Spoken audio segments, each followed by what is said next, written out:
And at the time that I was first got the group, Arabicus Pulpit was called at first, I managed to persuade some other kids to be in the group. There we are, in my mother's living room, looking cool. The drummer, Wayne Furness, who was approximately 14 at the time. The bassist, Jamie Pinchbeck. Me, Jarvis Cocker, holding, for some reason, a ceramic turtle. And the guitarist, Peter Dalton. This picture was taken by the local newspaper. We got to do a John Peel session. God knows why, because we were pretty bad at the time. But I'm getting ahead of myself here. We wanted to be in a group, and we decided we were going to do something at school. And this was a ticket for our first ever performance. As you can see, the ticket entitles about approximately 30 minutes of live pulp, 20 pence, 1980. And of course, I was very excited about being in a band and performing and all that kind of stuff, but the thing that you realise somewhere along the line is that if you're going to write some songs, then you're going to have to write some lyrics. And that kind of is how it leads into this collection, is that, as I say in the introduction to the book, I kind of didn't really want to write words to songs that much, but I was a singer. I fancied being at the front and people going, ah, and all stuff like that. But so if you're the singer, then you end up writing the words, nobody else is going to do them. So that's kind of what got me into this fine mess. And it's funny because when the book was coming out, I got asked to do events, etc. This clicker just does not work. There we go. And the first thing I did was I actually went back to City School to because it seemed appropriate, because that's where it started off. And so it was quite nerve-wracking, because it's a bit like this is quite nerve-wracking as well, but I was in front of a lot of kids in the school assembly, and so I was trying to talk about how I got over that thing of not wanting to write words but knowing that I had to, and because then you think, well, what am I going to write about? And so the thing that I've found over the years, if I've found anything out, is that you have to kind of write about stuff that is easy to overlook, because it's right under your nose, and it's learning to see that's the important thing. So I'm going to present one of the one that I tried to illustrate that with at the school. There was a song called Inside Susan. It's a bit dark here, actually. I should have brought a torch. And what I've done today is I've got some slides which hopefully will. Thank you. Thank you. That's such a lot better. So let me just put this microphone in this stand.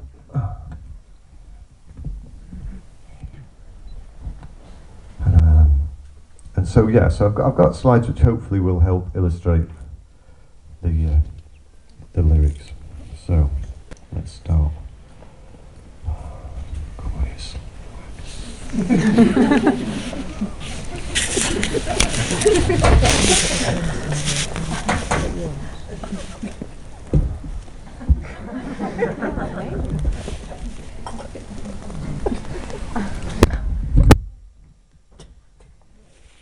Maybe I'll do it from over here.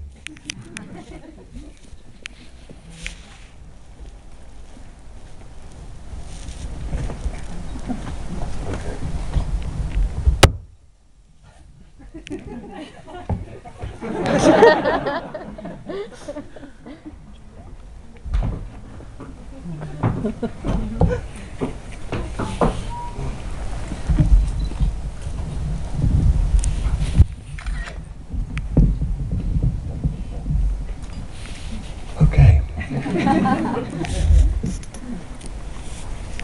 Just got your finger on the button. Right, Inside Susan. Susan catches the bus into town at 10:30 a.m. and sits on the back seat. She looks at the man in front's head and thinks how his fat, wrinkled neck Looks like a large carrot sticking out from the collar of his shirt. She adds up the numbers on her bus ticket to see if they make 21, but they don't. Maybe she shouldn't bother going to school at all then. Her friends will be in the yard with their arms folded on their chests, pushing up their breasts to try and make them look bigger, while the boys will be too busy playing football to notice. The bus is waiting on the high street when it suddenly begins to rain torrentially, and it sounds like someone's emptied about 1 million packets of dried peas onto the roof of the bus. What if it just keeps raining, she thinks to herself, and it was just like being in an aquarium, except it was all shoppers and office workers that were floating past the windows instead of fish. She's still thinking about this as the bus goes past Caroline Lee's house, where there was a party last week. There were some German exchange students over who were very immature. They ended up jumping out of the bedroom window. One of them tried to get her to kiss him on the stairs, so she kicked him. Later she was sick because she'd drunk too much cider. Caroline was drunk as well. She was pretending that she was married to a tall boy in glasses, and she had to wear a polo neck for 3 days afterwards to cover up the love bites on her neck. By now, the bus is going past the markets.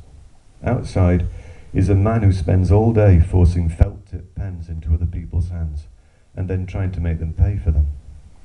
She used to work in a pet shop there, but she got sacked for talking to boys when she was supposed to be working. She wasn't too bothered though, she hated the smell of the rabbits anyway. Maybe this bus won't stop, she thinks, and I'll stay on it until I'm old enough to go into pubs on my own. And it'll drive me to a town where people with black hair are treated specially, and I can make lots of money from charging fat old men £5 a time to look up my skirt, and they'll be queuing up to take me out to dinner. I suppose you'd think she's just a silly girl with stupid ideas, but I remember her in those days. They talk about people with a fire within and all that stuff. Well, she had that all right. It's just that nobody dared to jump into her fire and risk being consumed. Instead, they put her in a corner and let her heat up the room, warming their hands and backsides in front of her, and then slagging her off round town. No one ever really got inside Susan, and she always ended up getting off the bus at the terminus and then walking home. That's it.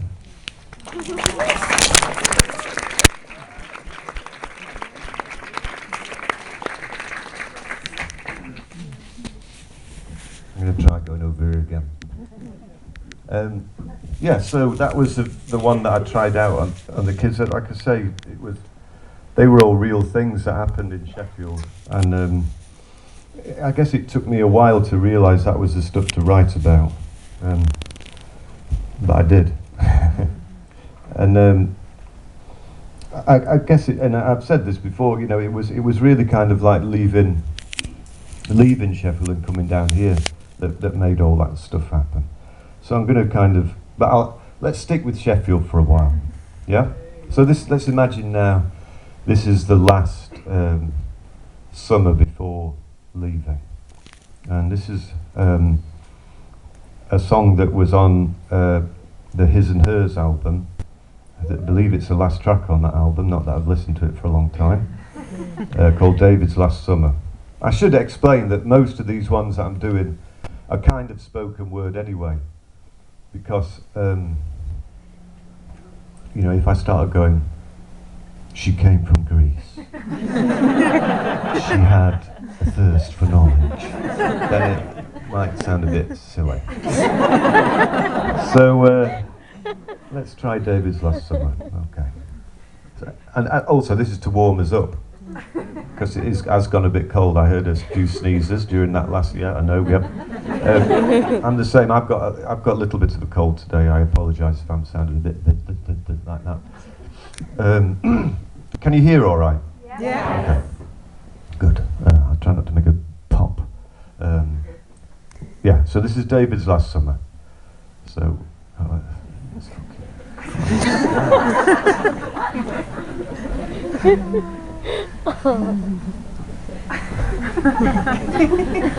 Yeah, that's feeling better already, isn't it? You feeling warm? Yeah.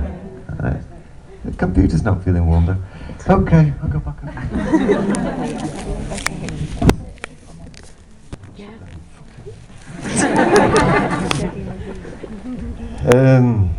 David's last summer.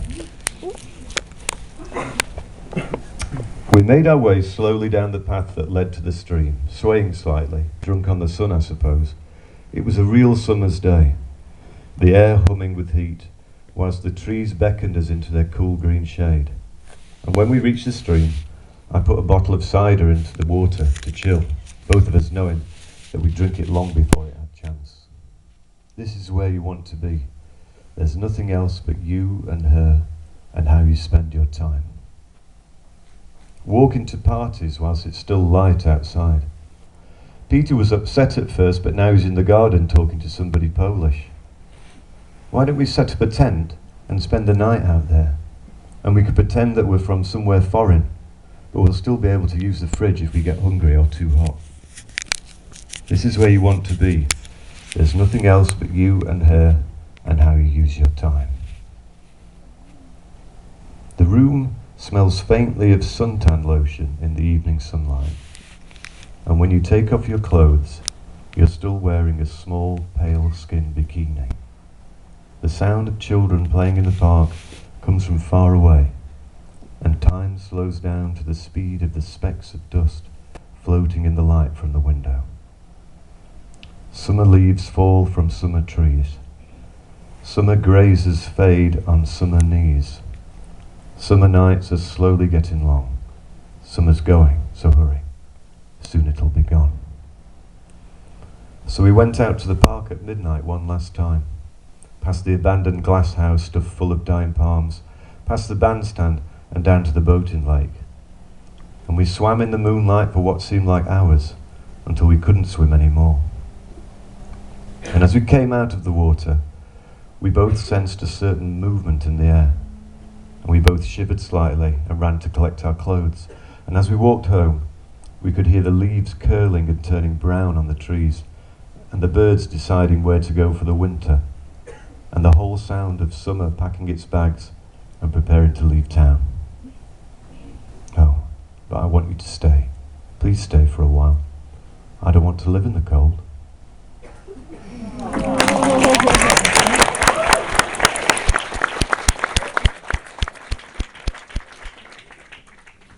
Just get a glass of water, or just a glass of still water, or something like that, please.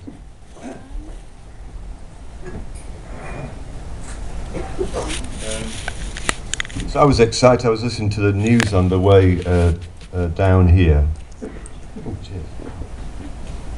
And they were talking about they've discovered a planet in a distant galaxy about 600 light years away, but they reckon it's the same kind of distance from its sun, its equivalent of the sun, and so it may have water on it, and so there may be life on it. So I was quite excited about that. Made me feel quite thirsty, yeah. And so I thought I'd do this one because I always had an obsession with space as a kid, and kind of really did believe that I would be living in space. Well, as soon as I was grown up, I'd be living in space. This is why I never learned to ride a bicycle until I was like 20 odd years old. Well, you're not going to have bikes in space, are you? So, yeah. So this is based on, this next one there was a realization when I got to my kind of, I'm very slow, you probably could tell, but when I kind of got to my early to mid-20s, and one day it just kind of hit me that maybe that wasn't going to happen. Maybe NASA weren't going to be looking in the Sheffield Dole office for people to go on their space programs. So I kind of had to get my ass in gear. So it's about space, but it's also about leaving the place that you're brought up in, realising you're going to have to go. Just one more thing to balance this now. So, imaginatively enough, it's called space. It's only got one slide for it, this one.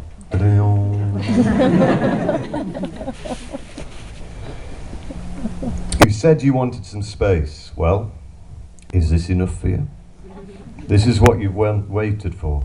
No dust collecting in corners or cups of tea that go cold before you drink them. Tonight, Travelling at the speed of thought, we're going to escape into the stars. It doesn't matter if the lifts are out of order or the car won't start. We're rising up, above the city, above forests and fields, rivers and lakes, into the clouds.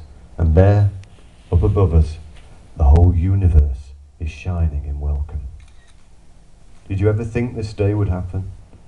After days trying to sell washing machines in the rain, it looked like we'd never leave the ground. But we're weightless, floating free. We can go wherever we want. Solar systems, constellations, galaxies. I'll race you to the nearest planet. How many times have you wished upon a star? Now you can touch one. You can touch the stars. Go on, don't be afraid. I remember you said you wanted some space. Well, is this enough for you? Is it? Oh, the stars are bright, but they don't give out any heat. The planets are lumps of rock floating in a vacuum. Yeah, space is cold when you're on your own. I think it's time to go home. Pull my string. Like a kite that flew too high, now it's time to come down. Look out below. Wait till I get back. You're going to see something. Yeah, I wanted some space, but now I know it's okay. Space is okay, but I'd rather get my kicks down below. Oh yeah, get down.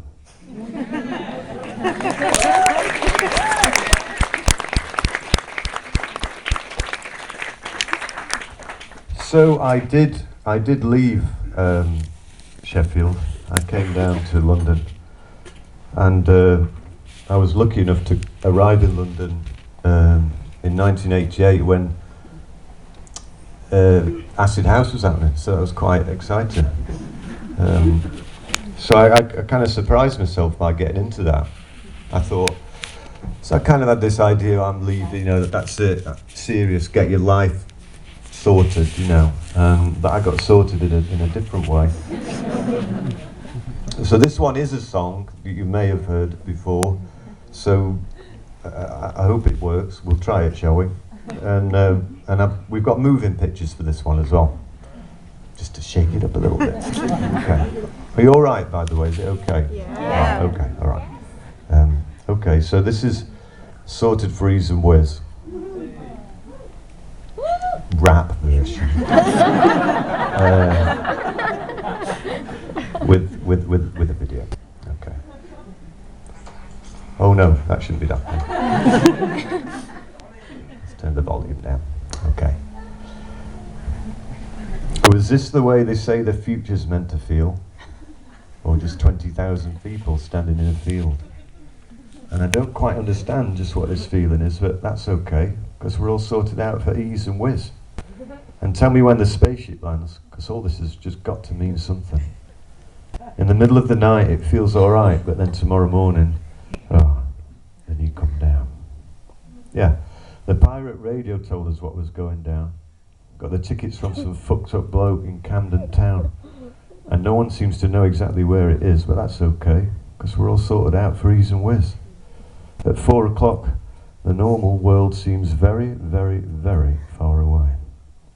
In the middle of the night, it feels alright, but then tomorrow morning, oh, then you come down. Just keep on moving. She certainly is moving. Everybody asks your name, they say we're all the same, and now it's nice one, geezer. That's as far as the conversation went. I lost my friends, I dance alone, it's 6 o'clock. I want to go home, but it's no way, not today. Makes you wonder what it meant. And this hollow feeling grows and grows and grows, and you want to call your mother and say, Mother, I can never come home again, because I seem to have left an important part of my brain somewhere in a field in Hampshire. Alright. In the middle of the night it feels alright, but then tomorrow morning, you come down. Yeah, you come down. What if you never come down?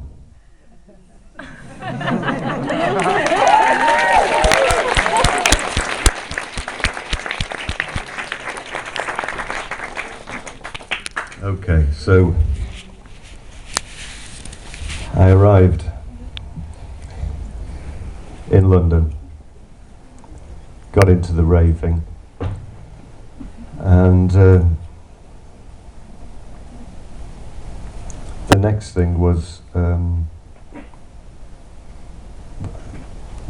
sex, I suppose, yeah. Eventually we've got to tackle that.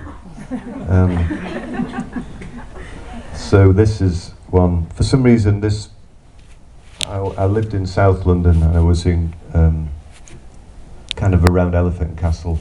I don't know, elephants aren't sexy, I know, but two other elephants they are, I suppose. Anyway, this song reminds me of them. It's called Acrylic Afternoons. Right, you may have seen that if you've been to Paris. Yeah, that's to tell you not to put your hands in the. I mean, why you put your hand in the door, I don't know. Good idea. But not to have your hand around the edge of the door, because if it closes, it will hurt your fingers. And he kind of turns up in the song. You'll hear about him very soon. I fell asleep on your sofa, and I had a dream about a small child in dungarees who caught his hands in the doors of the Paris metro. It seemed better to say that than a rabbit. Then my face cracked open, and you were there. You were there dressed in green, saying something obscene, but that's why I came here in the first place. Oh well, that and the tea. Can I stay here, lying under the table, together with you now? Can I hold you forever in acrylic afternoons? I want to hold you tight whilst children play outside, and wait for the mothers to finish with lovers and call them inside for the tea. Cushions and TV, and the table's set for tea. One for you, one for me. Come and lie down on the settee. In that green jumper you can have anything you want. And the clock is saying that it's 4:30, but you know, I want to stay a little more. I want to stay a little more. Can I stay here, lying under the table together with you? Can I hold you forever in acrylic afternoons? I want to hold you tight whilst children play outside, and wait for the mothers to finish with lovers and call them inside for the tea. On a pink quilted eiderdown, I want to pull your knickers down. Net curtains blow slightly in the breeze. Lemonade light filters through the trees. It's so soft and it's warm. Just another cup of tea, please. Yeah, one lump, thanks. Can I stay here, lying under the table together with you? Can I hold you forever in acrylic afternoons? I want to hold you tight whilst children play outside, and wait for the mothers to finish with lovers and call them inside for the tea. Oh, Wayne, Julie, Diane, Kevin, Shane, Heather, Rachel, Chelsea, Leanne, come home. Your mum misses you.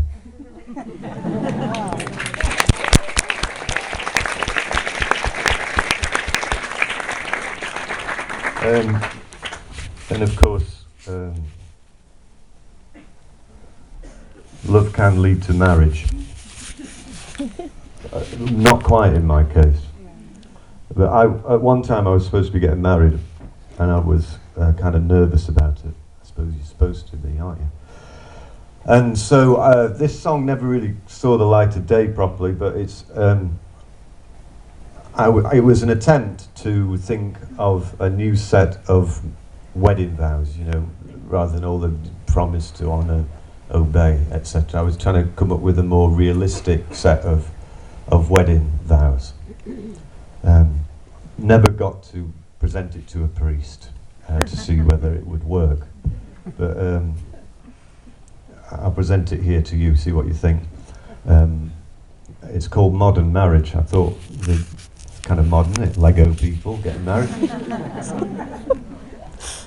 Okay, so imagine there's an organ playing in the background. I promise not to rip you off, and I promise not to sell you out. I will never smoke all your stash if I happen to find it whilst tidying up.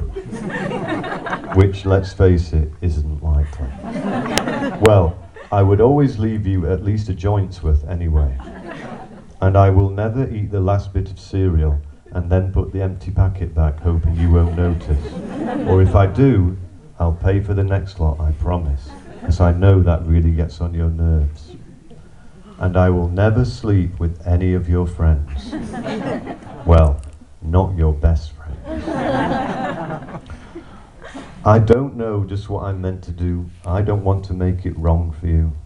How can we escape what's happened to all those others who've gone before us too? Baby, we have lived together, now we'll do it all forever. Hold my hand, don't ever let it go. Close your eyes, hold tight, and here we go. But how do we avoid being like all those other cheese masters? Demonstrating the facilities of their new car and the trouser press. From hunter-gatherer to washer-dryer is a long, strange trip. And what if our kids turn into pudgy blobs, wearing Union Jack underpants, addicted to coffee whitener, bloated caricatures of something vaguely recognisable as a human being that you once loved? I don't know just what I'm meant to do. I don't want to make it wrong for you. How can we escape what's happened to all those others who've gone before us too? Baby, we have lived together. Now we'll do it all forever. Hold my hand, don't ever let it go. Close your eyes, hold tight. Here we go. So this is it.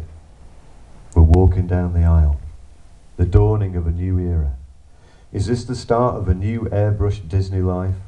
Or some 36-part depressing as hell northern drama to be repeated every night for the rest of your life? Oh, and now I'm frightened. Oh yeah, I'm shitting Barrett houses here. Is this the right thing?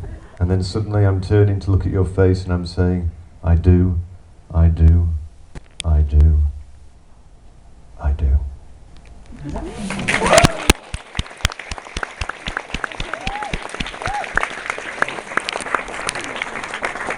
Yeah, I don't know if that's just a northern expression. If you're nervous, you say shit in a brick. You know that? Yes. Yeah, okay, that's good. So if we were shit in a Barrett house, obviously that's a lot of bricks. Very, very nervous. Okay. Okay, let's lighten it up a little bit. When Pulp had a rest, I did a group with a friend who lived round here, actually, who did a group called Relax Muscle. A big shout out, yeah. Anyway, the idea with Relax Muscle was that we were a techno-billy duo from Doncaster. That's the person who did the group with me, Jason Buckle. He's from Doncaster. My name was Darren Spooner, and I was supposed to be a former club singer going through a messy divorce with a drinking problem. Obviously fictional.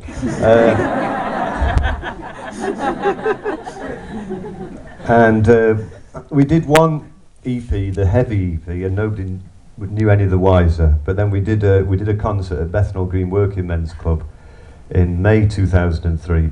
And even though I had a skeleton suit on and heavy makeup and spoke through a voice-altering effects unit, our cover was blown. And we did do an album called A Heavy Night with Relax Muscle. Probably in the bargain bin here, and it came out in 2003.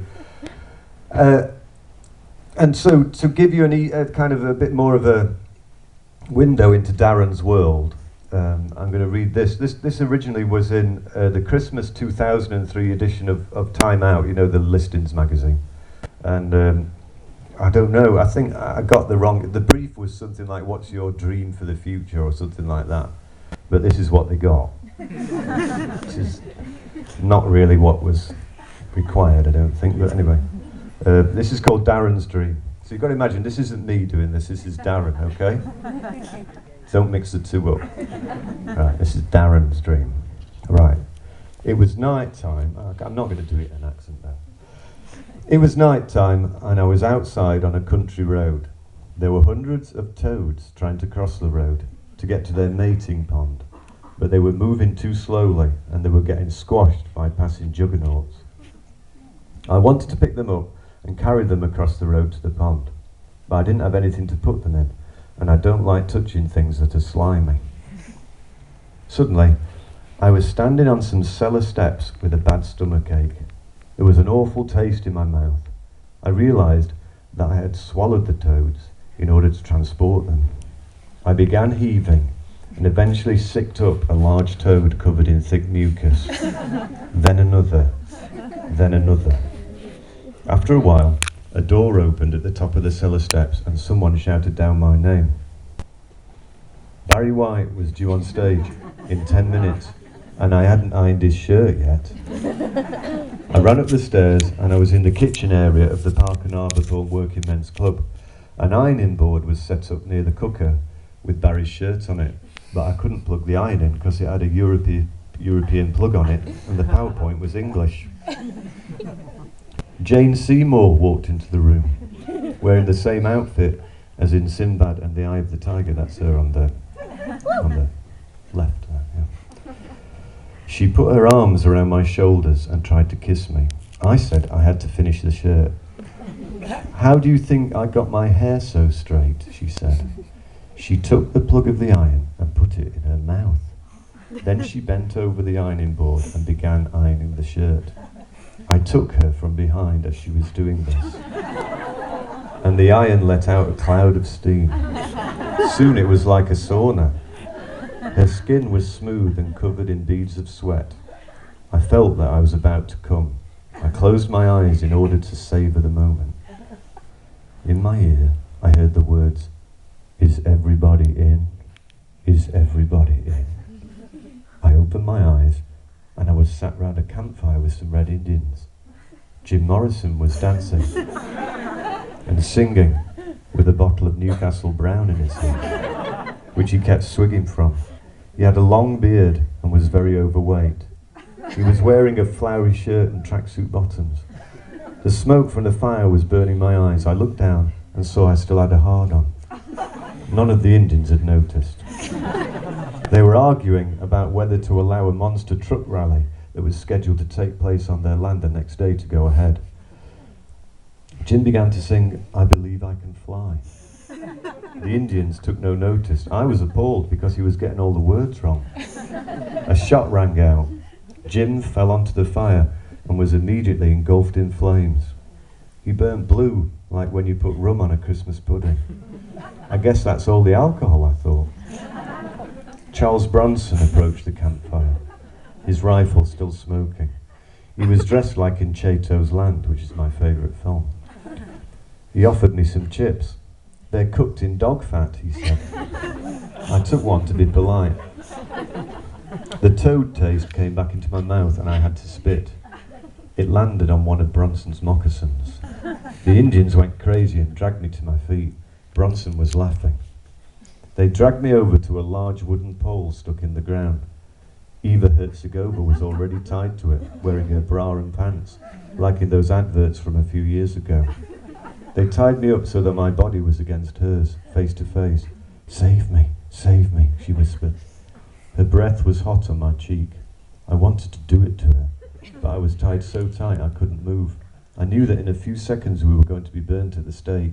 All I could do was rub myself against her a bit.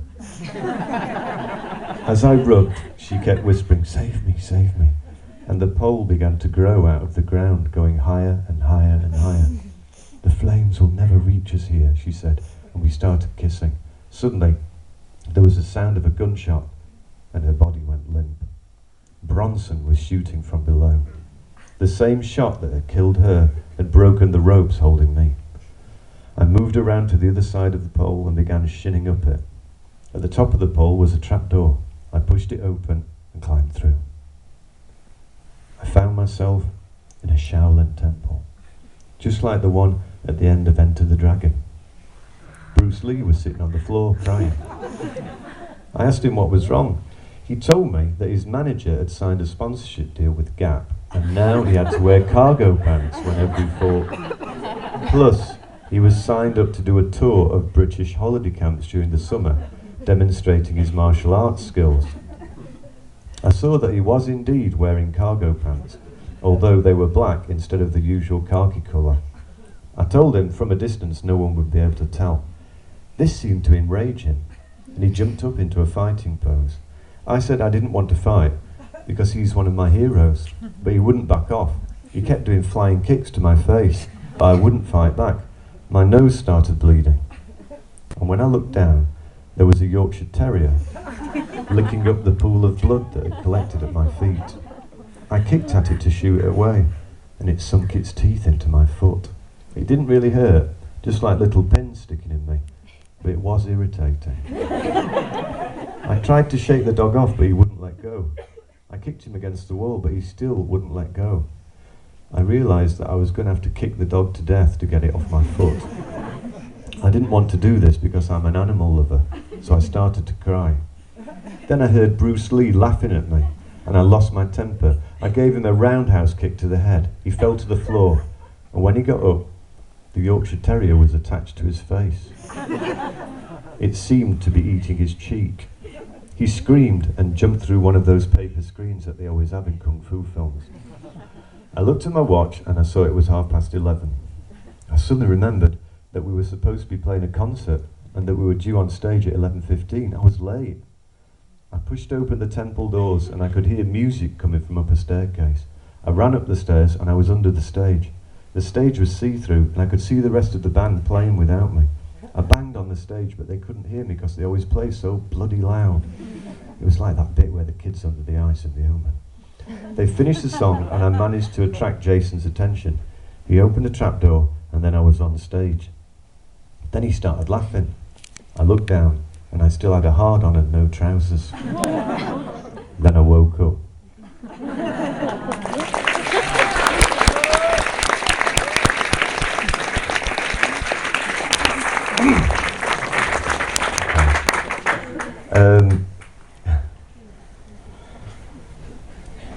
Where should we go now? It's difficult to know where to go. I think what I'll do is I'll finish now on one. What, do you want that one? No, that's a bit rude, isn't it, that one? I'll save that for the encore. Alright, maybe we'll do that in a bit. But let's go full circle, shall we? Let's go back to Sheffield. Shall we go back to Sheffield? Yeah. Let's go back to Sheffield. So this will give you a tour of Sheffield.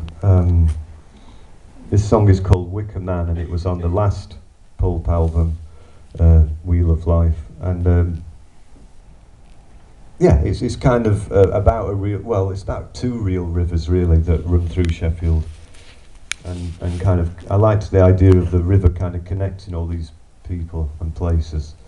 So let's try it, shall we? Yeah? You with me? Yeah. Okay, good. All right. Just behind the station, before you reach the traffic island, a river runs through a concrete channel. I took you there once. I think it was after the lead mill. Lead mill's a club in Sheffield. The water was dirty and smelt of industrialisation. Little mesters coughing the lungs up, and globules the colour of tomato ketchup, but it flows. Underneath the city, through dirty brickwork conduits, connecting white witches on the moor with pre-Raphaelites down in Broom Hall. Beneath the old Trebor factory that burnt down in the early 70s, leaving an antiquated sweet shop smell, and caverns of nougat and caramel. Yeah, nougat and caramel. I don't know if they still say that. They used to say that in Mars bar adverts. Nougat, not nugget. The river flows on. Yeah, the river flows on. Beneath pudgy 15-year-olds addicted to coffee whitener. We've heard about them already, haven't we? Courting couples naked on northern upholstery, and pensioners gathering dust like bowls of plastic tulips. And it finally comes above ground again at Forge Dam, the place where we first met. I went there again for old time's sake, hoping to find the child's toy horse ride that played such a ridiculously tragic tune. It was still there, but none of the kids seemed interested in riding on it. And the cafe was still there too. The same pressing plastic letters on the price list and scuffed formica top tables. I sat as close as possible to the seat where I'd met you that autumn afternoon. And then, after what seemed like hours of thinking about it, I finally took your face in my hands and I kissed you for the first time. And a feeling like electricity flowed through my whole body. And I immediately knew I'd entered a completely different world. And all the time, in the background, the sound of that ridiculously heartbreaking child's ride outside. At the other end of town, The river flows beneath an old railway viaduct. I went there with you once, except you were somebody else. And we gazed down at the sludgy brown surface of the water together. Then a passerby told us that it used to be a local custom to jump off the viaduct into the river when coming home from the pub on a Saturday night, but that this custom had died out when someone jumped and landed too near to the riverbank and had sunk in the mud there and drowned before anyone could reach them. Maybe he'd just made the whole story up, but you'd never get me to jump off that bridge. No chance. Never in a million years. Yeah, a river flows underneath this city, and I'd like to go there with you now and follow it on for miles and miles below other people's ordinary lives, occasionally catching a glimpse of the moon through manhole covers along the route. It's dark sometimes, but if you hold my hand, I think I know the way. This is as far as we got last time, but if we go just another mile, we will surface surrounded by grass and trees and the flyover that takes the cars to cities. Buds that explode at the slightest touch, nettles that sting, but not too much. I've never been past this point. What lies ahead, I really could not say. And I used to live just by the river, in a disused factory just off the Wicker. And the river flowed by day after day, and one day I thought, one day I'll follow it. But that day never came. I moved away and lost track. But tonight, I'm thinking about making my way back. I may find you there, and float on, wherever the river may take me. Wherever the river may take me. Wherever the river may take us. Wherever it wants us to go. Wherever it wants us to go.